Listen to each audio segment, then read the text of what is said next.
Hey everybody, in this video we're going to talk about determining whether two functions are inverses of each other. Let's talk a little bit about what it looks like if two functions are inverse of each other.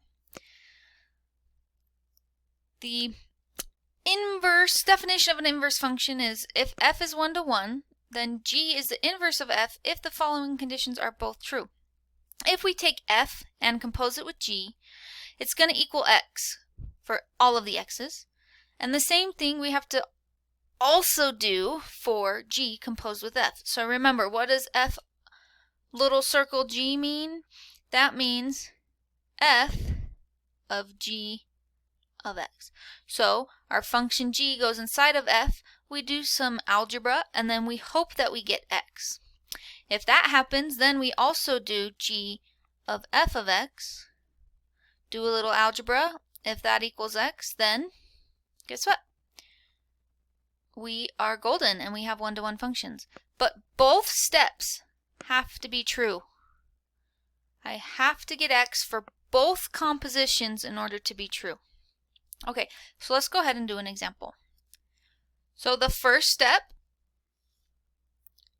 in this problem, I'm given f and g, and I need to determine if they're inverses. So step 1 is to find f of g of x, or compose f with g, which is f of g of x, right? So f is 1 over 4 times x, but now our x is the function g, which is 1 over 4x. So when I multiply this through, I will end up getting 1 over 4 times 4 will go to 1 over x, which is 1 divided by 1 over x, which we multiply and times by the reciprocal, so that's going to equal x.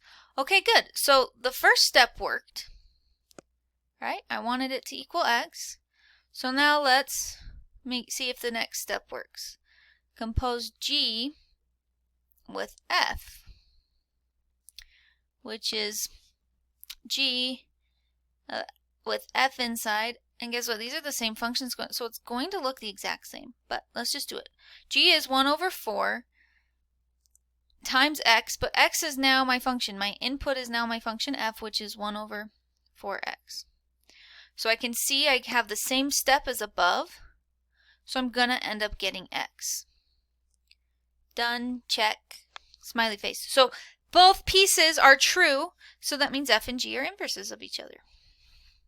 And by true, I mean both steps equal x, which is what we wanted, right? So f of g of x is x, and g of f of x is x, so they're inverses. Okay, let's do another example. So step 1 is to find f of g of x. Now f is equal to negative 6 times x, but now our input x is g, which is 1 over 6x. So the 6's are going to cancel because this is like 6 over 1. So I'm going to get negative 1 over x. So f of g of x was negative 1 over x. So I already know they're not going to be inverses because I needed it to be equal to x. But we do need to find g of f of x for some practice.